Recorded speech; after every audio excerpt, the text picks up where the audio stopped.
Warning: Copyright disclaimer under Section 107 of the Copyright Act 1976, allowance is made for fair use for purposes such as criticism, comment, news reporting, teaching, scholarship, and research.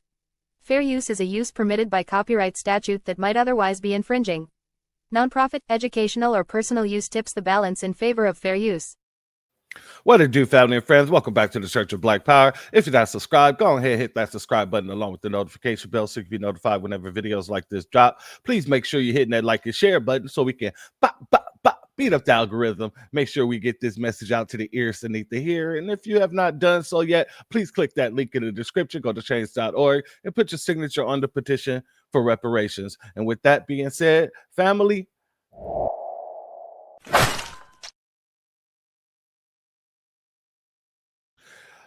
today, I'd like to talk about the reason why you don't see a lot of FBAs running out, putting on the super cape anymore. You know, at least not right away. Like, you know, there is a situation that we have where, well, I like to call this the Bolton John effect, right? Where we go out stopping for people hard.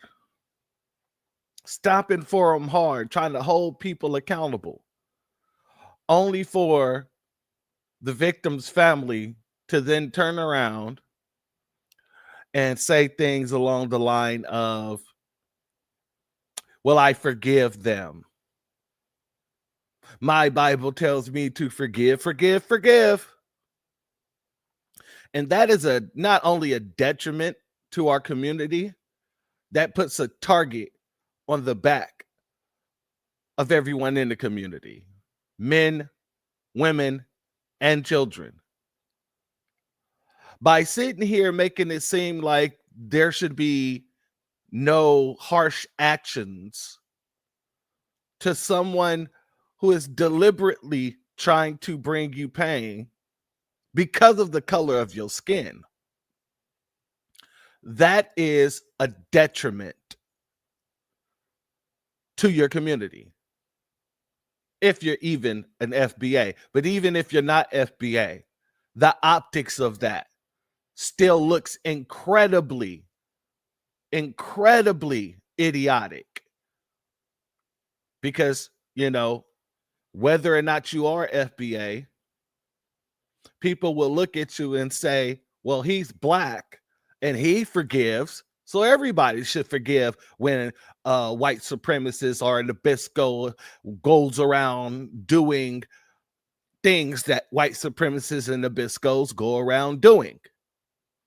You should overlook that and forgive, because that's what Jesus would want. And that irritates me a lot because, to be honest with you, family, they love to bring up this forgiving Christ. They don't like to bring up the Christ that went into the temples, kicking over the tables and cracking a whip, getting the money lenders and the exchangers out of the church. They don't bring up that Christ too much. So, family, I want to get into the situation that took place out there in Simi Valley. And trust me, I know Simi Valley very well, being a native of Los Angeles. It is a hell of a racist place. It's always been a racist place. Like, people know when you're going into Simi Valley, you're going to encounter some racists out there. One time I was sitting out there at a bus stop waiting to catch the bus back over to my house or whatnot. I was over there visiting some friends. And this is when I was real young. And while I was sitting at the bus stop, some goddamn Nabiscos in a pickup truck come rolling by the bus stop screaming, "Woo, we gonna get you, N-word, we're gonna get you." And I was a damn kid. Now, of course, they didn't turn around because I was a rowdy kid. This was back in my rowdy days. However, this is the type of city Simi Valley is, for context. So I want to go over here and speak about the young brother that was jumped in Simi Valley by the name of Michael Robertson. And let's get into the news broadcast first. and then we'll get into the situation that happened at the town hall, and then we'll talk a little bit about Michael's own words after this situation has gone viral. A Simi Valley teen who was beaten and attacked in what some say was a racist assault is speaking out as community members demand accountability.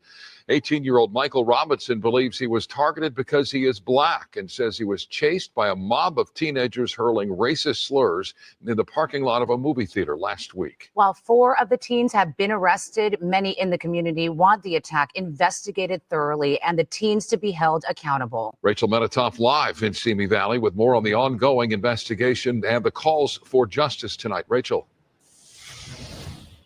Hi, good evening. The victim, Michael, tells me he's sharing his story tonight, not only for himself, but for others who have been harassed and victimized by this group. And he says the city and the police needs to take it seriously. Michael Robinson says a night out with his friends turned into this nightmare of a scene. He says a group of intoxicated, hostile teenagers started by picking on his friend with whom they had prior issues and then turned their rage on him. Robinson described their unrelenting punches, kicks, and their hurling of racial slurs. They hit one of my friends in the face first, then they hit another. And then they come in and they rush me, and I'm in between 2 cars. I managed to get out from behind the 2 cars, and I run into the parking lot. As I get into the parking lot, they proceed to slam me into the hood of somebody's car and jump me. From one angle, you see Robinson trying to shield himself from their blows with a chair and then took off running. He says he pleaded with a mall security guard to intervene, but the person cowered, didn't offer any kind of lifeline in his time of need. But they still caught me. And when they caught me, they decided they were going to put my head in the trash can and proceed to hit me in the back of my head. Several people have written into KTLA alleging this same group of white teenagers are responsible for victimizing other black and brown teenagers. Robinson's attorney, Jamal Tucson, says they're calling for an equitable investigation. The entire county of Ventura is watching, and broadly on a national level, we are going to be looking to see how this situation is handled. During a passionate Simi Valley City Council meeting Monday night, residents echoed these demands. What happened on Saturday is a hate crime, and I urge you to ask the DA to investigate and prosecute it as such. Hate crimes cannot continue to be swept under the rug. On behalf of the Black student body of Simi Valley, we demand justice for Michael Robinson. The Simi Valley Police Department confirms that 4 teens were arrested for misdemeanor battery and that one of them is the son of a local police officer. This officer, they say, is not involved in the investigation. I forgive them, but there's consequences to your actions. I'm not the only person. I'm fighting for most. It's not just my voice. It's many. And the 4 teenagers have been cited and released to their parents. Because this involves juveniles, it will first go to probation, and then probation will refer the case to the district attorney's office. The DA says it hasn't yet seen the case, and therefore it can't say anything further at this point. That's the very latest in Simi Valley tonight. I'm Rachel Menitoff. Share Micah, back to you. Okay, family. First and foremost, when the officer or the security guard saw this happening and the young brother Michael there was pleading with him to help, of course he wasn't going to help, because 9 times out of the 10 he was enjoying it. 9 times out of 10 he looked just like the young boys that was committing the hate. So that's 1. 2, one of the things that really gets me is the fact that you have people that was at this city council meeting calling for a hate crime, as it should be called out. It should be called a hate crime. It should be addressed as a hate crime, and the Department of Justice should be they should be moving and acting as if this is a hate crime. They should be charging these boys with hate crimes. Here's the problem, though. It's real hard to charge somebody with a hate crime when you have the victim running around saying they forgive him. See, this is the first time that he said he forgives them. He said it right here. I forgive them, but there got to be consequences for their actions. Why the hell are you even mentioning forgiveness in the first place? See, you're contradicting yourself while actually trying to call for justice. Because now they can minimize what the justice will look like. Because you quote unquote forgave these people. You don't ever see the Nabiscos going into the courts or going on the news talking about, we forgive this black person that did A, B, and C to our family. And we just hope we get the justice that we deserve. No. You don't see that. You see the Nabisco going in and calling for justice if that situation was to happen, if the shoe was on the other foot, because we've seen it so many times over. For example,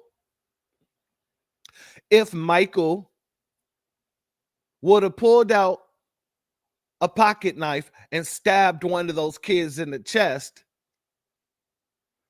then everybody would be making him a villain. The news would be making him a villain. The parents would be making him a villain.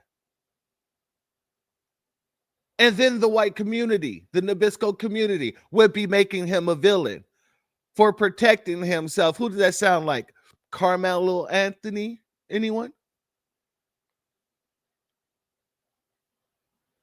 So yeah, I don't like the fact that this kid mentioned forgiveness at all. But let's get into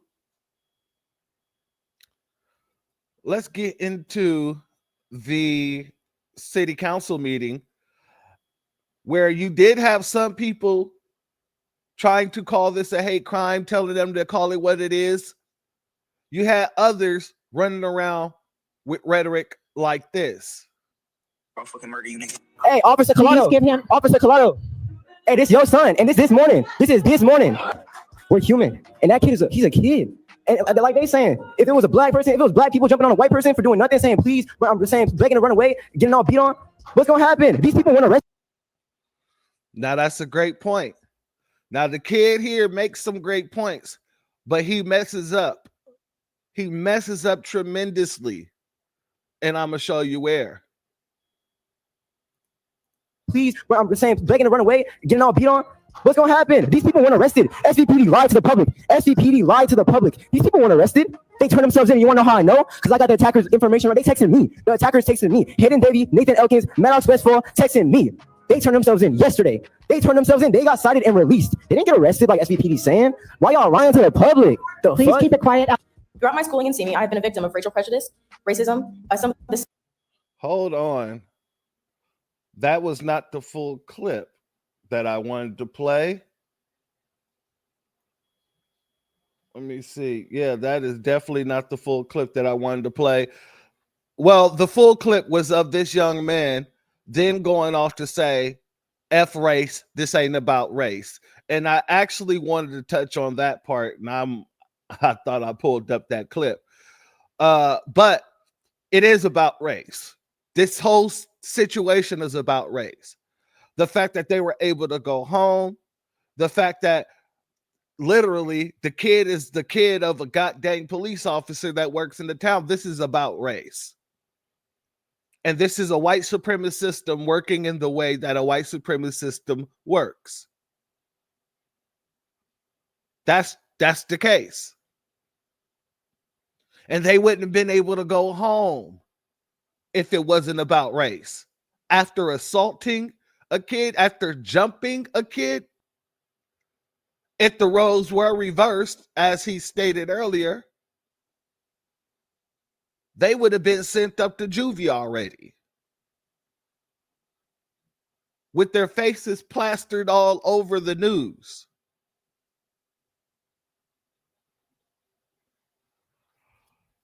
Let's go here, family. My daughter was jumped by 10 white girls. I'm not racist, never really experienced racism until I moved to Simi Valley. When I first moved here, I was pulled over frequently. You got to question that. So on one end, you have an ambiguous young brother here talking about screw race, it ain't about race. And then on the other end, you have another ambiguous brother who says he's never experienced racism until he moved to Simi Valley. Okay.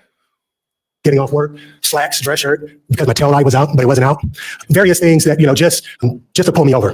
Now, I'm going to fast forward really quick to a story about my daughter. So I've been out here. My daughter's 16 years old now, just about to turn 16. And in elementary, in the 5th grade, she was accosted by a group of about 10 white girls at Garden Grove Elementary. Should be documented. I probably could have sued the city of Simi Valley and the Simi Valley Unified School District at that time for negligence, because I went after the school board. I sent emails. I reached out to the school to find out what was going on. They swept it under the rug. My daughter, it was jumped by 10 white girls. It should be documented. So I went up to the school because I handle things a little bit differently. So I went up and I saw the parents at graduation, 6th grade graduation. They didn't want any issues. So they pointed me to a parent that lived in a different area. I just so happened to run into that parent at the Northridge Mall. So when I approached that parent and I said, we have a real issue. Your daughter was one of the girls that jumped my daughter on that campus. He pointed back to the other parents saying that, they live in Simi, they're racist and meth heads. I believe it because we have plenty of that. Plenty out here. And so my point into that is not to be funny, this, that, and the other, but we have a community, a long living history of people in Simi Valley being racist. And then I'm talking about on all levels. I'm talking about the lowest of the low and those that think they're the highest of the high. Sir, your time is now. To give you a little bit more context, family, in what this man is talking about, the long history of racism in Simi Valley, the Rodney King situation took place out there in Simi Valley. That's where everything popped off. That's where, well, it didn't pop off in Simi Valley. The court case was transferred to Simi Valley, and that's where the officers were basically, well, not basically, yeah, they were not guilty. They got the not guilty verdict in Simi Valley, and that's what set off the riots. So just to give a little context of what this man is saying of the racist history in Simi Valley, that's just partial of it. Let's go here, family. And Jonah Collado, the son of Officer Collado, is allowed to just go freely. And he said he would do it again. He has no remorse. And just hearing about what happened at Regal sounded like something that was 100 years ago, but it happened 3 days ago. I deserve to feel safe in my city. Mike. I'm questioning each and every one of these people. The brother who said he ain't never experienced racism. This kid here talking about what's happening here seems like something that happened 100 years ago, as if this is so unheard of, when it's not. Something like this is happening almost every other day, if not every other week in America, somewhere in some state in America. And the system of white supremacy is protecting those folks. And that's why I'm questioning these people. That's why I'm saying many of these folks most likely aren't FBA, because the way that they're speaking, it doesn't really show that they understand the history and everything that's been going on, which is the reason why we're out here demanding an anti-black hate crime bill. But let's let them rock out. He was just a friend of mine. This could have happened to me. And all those thugs, Jonah Collado, Hayden Davey, Maddox Westfall, Nathan Elkins, and Harper Trejos were let to go freely. Had they been black, they might have been or arrested instantly. Those boys committed a hate crime. One of the worst ones I've ever witnessed in my life. And they were allowed. Yeah, I'm seriously believing that this kid is not a FBA, nor is his family, because if this is one of the worst hate crimes you've seen in your life, yeah, I don't think, brother, I don't think so. This was just a flat out jumping. It could have gotten a lot worse. Not saying that it did. It's I wanted it to go there, nothing like that. No, I'm glad the brother's okay. But I'm just saying it could have gotten a lot worse when you want to talk about the worst hate crimes. To go freely. And then you have the police make a statement, a lie, saying they arrested 4 juveniles. They only cited 3, and they were let go freely right away. And they turned themselves in. And Jonah Collado, the son of Officer Collado, is allowed to just go freely. And he said he would do it again. He has no remorse. Absolutely none. Those boys, I wouldn't even call them boys. They're thugs. They're monsters. Evil. Such evil people. And I can't believe we have the city just not protect us. No justice. Sad. All right. That was that, brother. Here's somebody else. I have been harassed by these juvenile thug criminals before. Now, notice this is another Nabisco saying this. He's being harassed by the thugs in his community. The thugs in his community that just so happen to look like him. I have been harassed by these juvenile thug criminals before. The cops did nothing. This group literally asked the guy, Jonah Collada, call your dad, call your dad. The cops came out, did nothing, had us sit on the floor and let them walk away, get in their cars and walk away. I relinquish my time. Thank you. Next. This is how deep it runs out there. Now, this next woman here, apparently, this woman is the guardian for Michael Robinson. I don't know what the situation is, but now everything seems to tie itself together. And now I'm questioning the brother's hairline. I'm being honest with you. I'm questioning the brother's background. I'm just being honest with you. Murder my nephew. He's like my nephew. And I just want to thank the chief for allowing me to help me to speak to you because I want to speak about Mike's character. Mike loves God and he loves everyone he comes in contact with. He's not a gangbanger. And when I called him, when I found out what happened, I said, what happened? Did you get in an argument with them? His words to me were, no, Miss Raina, they were drunk. They were looking for a fight. They turned the corner. They came back. And when they came back around, I said, we better get out of here, which shows he utilized wisdom. He said they chased him. So I have a couple issues with this, as I found out since then that these kids have been terrorizing many races and ages of people. I have an issue with them underage drinking. I feel like that's a huge problem that, yes, their parents probably do know about because I know about my children and what they're getting into. If you're paying attention, which you should be, all the parents in here. And it seems that they have no remorse. And I was crying in here because to know that this morning that young man said that he would murder my nephew. He's like my nephew. Hearing that is not okay. Shows there's no remorse. So I pray to God that we don't repeat what happened with Ronnie King. I pray to God, the only one who's in charge of all of this, that you all will make sure that you stand against what happened on Friday night as he left church and got beat up that night. Now, Michael have white woman's tears going for him. That's very interesting. But here's the problem. Here's the problem. And there's nothing wrong with, having somebody close to you who's a white with Nabisco or anything like that. But here's the problem, though. I want you to understand this.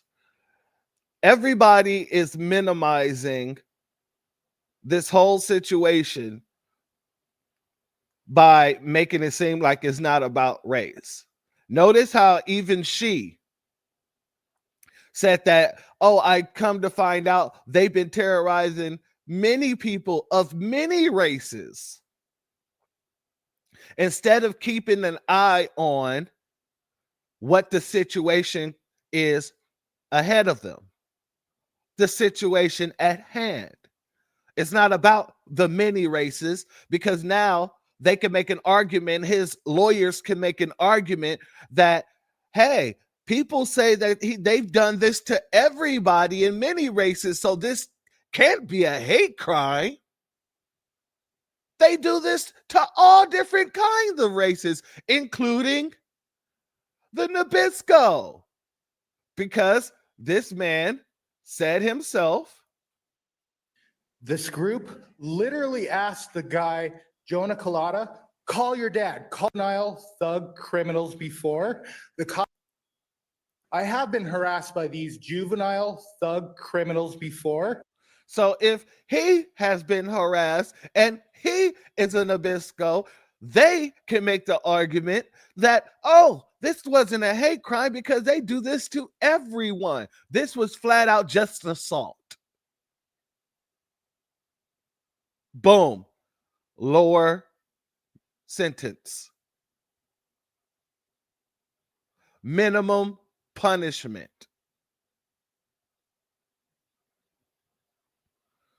I want to go here, family, and we're going to end off here. Michael, I guess his mother lives in Texas, and she flew out from Texas to go to this local meeting in Simi Valley with her son and quote unquote community leaders. And these community leaders are people from the church. And this is why I say people from the church should not be leading the community when it comes to situations like this. Because even the Bible says an eye for an eye, a tooth for a tooth. Do unto others. But when something is done to you, they rather preach the turn the cheek doctrine. I'm not for the turn the cheek doctrine whatsoever. I'm for the eye for an eye doctrine.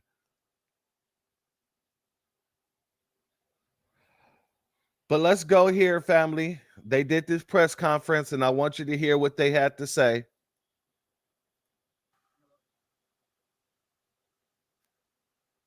Hello, my name is Michael Robinson. I just want to start off by saying thank you guys and to everyone who's been supporting me and showing me love through this whole situation. I really appreciate it because it was a lot and it was a very inhumane thing to have to go through.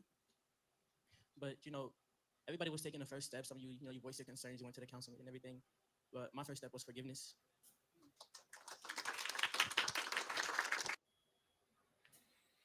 His first step was forgiveness. His first step was forgiveness. See, this is that John Lewis talk. This is that John Lewis talk. They want you meek. They want you timid. They want you forgive.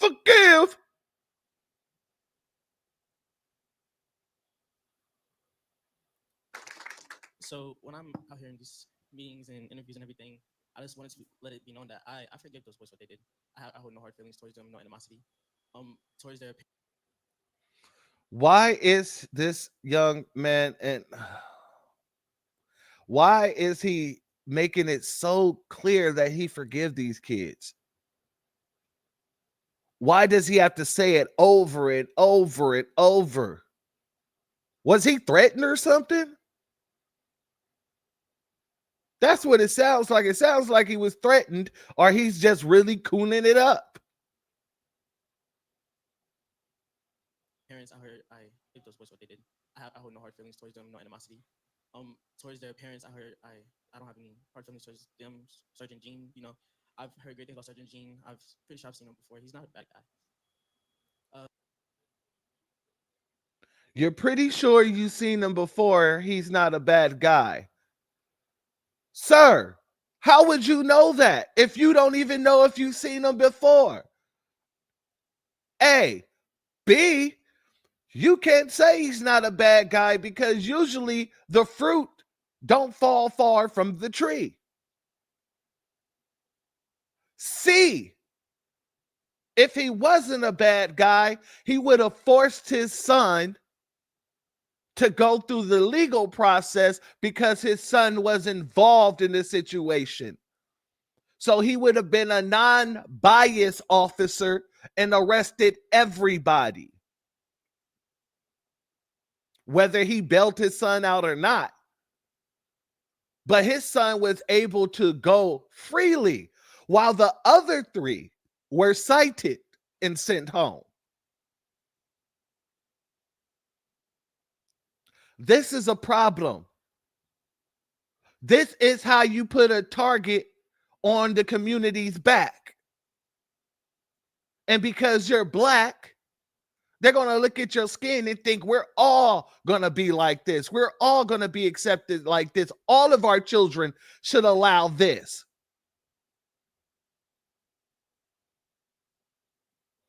Hell no.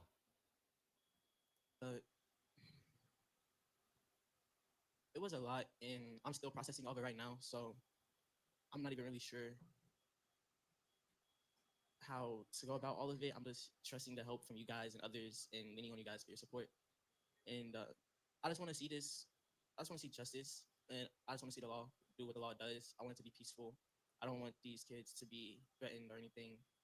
I want to see it all go down the way it's supposed to go, the way God intended it to. How do you know the way God intended it to when you're literally stepping into the middle of the justification? I mean, not the justification, the justice. You're inserting yourself in the middle of what could be God's justice by saying, oh, I forgive them. I don't want to see anything bad happen to them. I don't want to see anybody threaten them or anything like that.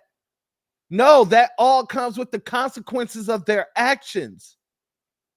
So you're off the back, you're minimizing the justice you want to see,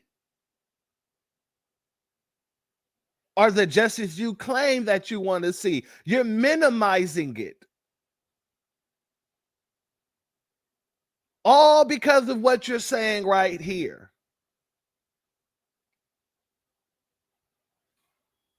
This is why we wait. This is why we hung up the cape.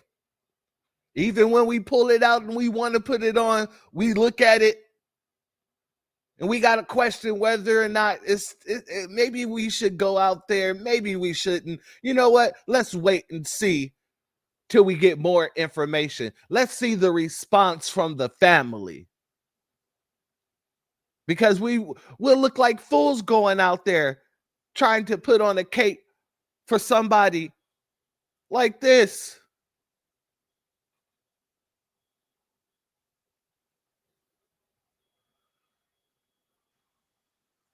And yeah, I just wanted to say that. Hi, I'm Patrice Perry. I'm Michael's mom. And I just want to say thank you to everyone. Thank you to Prophetess Taryn, this ministry. Thank you to every organization. When I got this call, I missed the call, and I woke up the next morning with all these missed calls from California, and I knew that my son was dead, but it wasn't the case. And I am very thankful to God that he is alive. And my immediate conversation to my Family, that forehead. Oh man. Okay, let me just keep going. was, how are you? And please forgive those boys, because the first thing that she said to her son, who was just jumped, who was just a victim of a hate crime, was, how are you? Please forgive those boys. You're teaching your son to become a bullet bag. You're teaching your son to put a target on everybody's back who looks like him, whether they are men, women, or children. You got to be out your rabbit ass mind.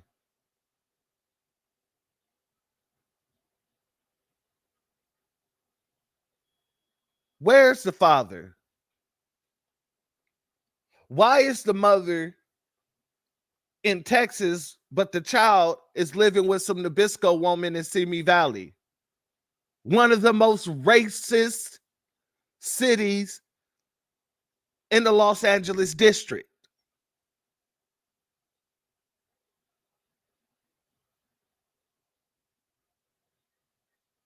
Oh, I smell tether. I'm sorry to say it, but I do. This ain't no FBA stuff. I ain't never. No. You're going to send your son to live in one of the most racist cities in the Los Angeles district.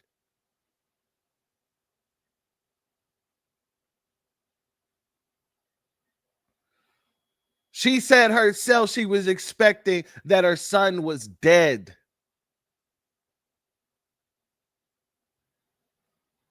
So you knew what you're sending your son to. You know what goes on out there. But yet you're allowing him to live out there with some Nabisco woman? Someone who's going to be safe because she's a Nabisco woman? Yeah, this ain't no FBA stuff. It wasn't them. It's a hatred. And I'm just so happy. It wasn't them. It's a hatred. It's a hatred that's instilled in them because of the color of his skin. What are you talking about, woman? It wasn't them. It's a hatred. Yes. And that constitutes a hate crime. So no, you should not be forgiving. You should be literally calling for a hate crime. Charge these boys with a hate crime.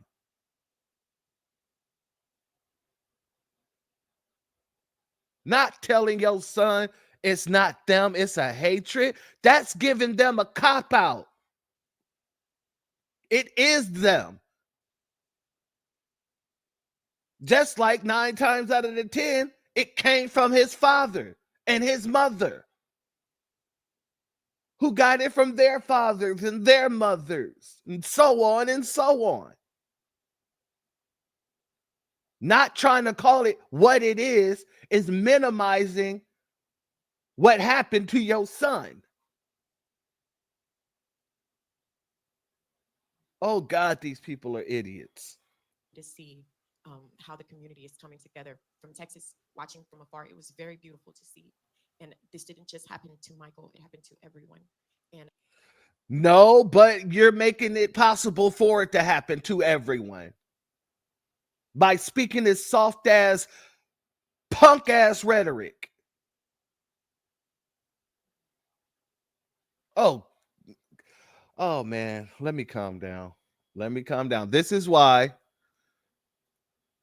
the cape has been put to the side. This is why we wait. This exact reason. This woman and her son is the reason why we wait when we see or hear about issues like this to get more information. I want to, just encourage everyone to forgive and move forward and seek justice for Michael. And I also want to say thank you to Brittany because she stepped in my place when I couldn't be here. And I'm very thankful for that. So she just wants y'all to forgive, and to move forward.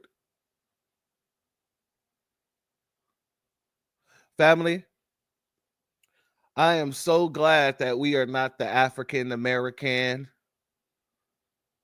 I'm so glad we've had this evolution of identity.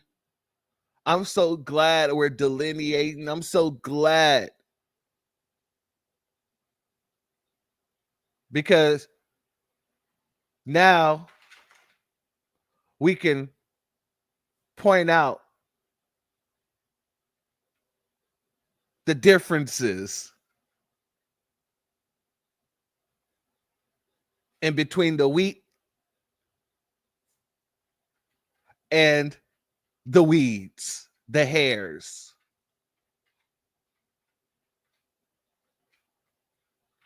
And they definitely are not a part of the wheat.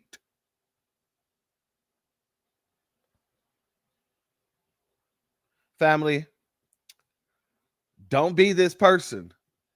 As I stated several times over, this right here will put a target on your children's backs. And then not just your children, but all of our children, all of our males and all of our females. Every man, woman, and child will have a target on their back because of people like this. If you want to forgive, cool, forgive, but do that in silence. You don't have to go out there trying to promote forgiveness. That's a coon move. That's what makes me believe this woman is not a foundational Black American.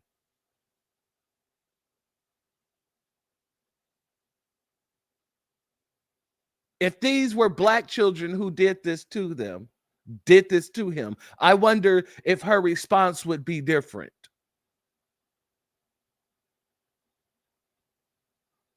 But because it's Massa and his children running around here doing it, Oh, we got to forgive, and just move on and seek justice for Michael. You can't seek justice for Michael by running around here talking about forgive.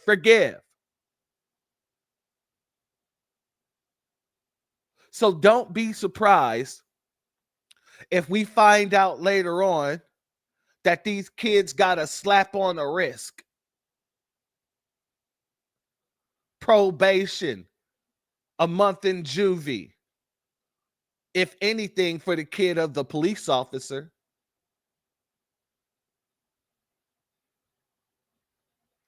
But family, let me know what you think about this in the comments, because this is wild. But this is also why we wait. With that being said, family, if you're not subscribed, go ahead, hit that subscribe button along with the notification bell so you can be notified whenever videos like this drop. Please make sure you hit that like and share button so we can beat up the algorithm. Make sure we get this message out to the ears that need to hear. And if you have not done so yet, please hit that link. Oh, Jesus, I almost spaced. Hit that link in the description. Go to change.org and put your signature on the petition for reparations. And with that being said, family, the doors of the church are now closed. Talk to your children. Talk to your children, fam. Peace, fam. My grandfather built this country, man. He fought wars for it. And most places he went wouldn't let him sit down and get a cup of coffee. I can't even catch a cab in New York. You know, it doesn't matter how many degrees I get. All you people see is color. Your grandfather was an immigrant. You're American. My grandfather was born here, Duke. And you people still look at me as just another nigger. I know that the government, whatever, can't stand us black people. He's doing everything in the world to make black man be extinct. But I'm going to tell you one thing. Us black people going to survive. So fuck everybody. I'm out.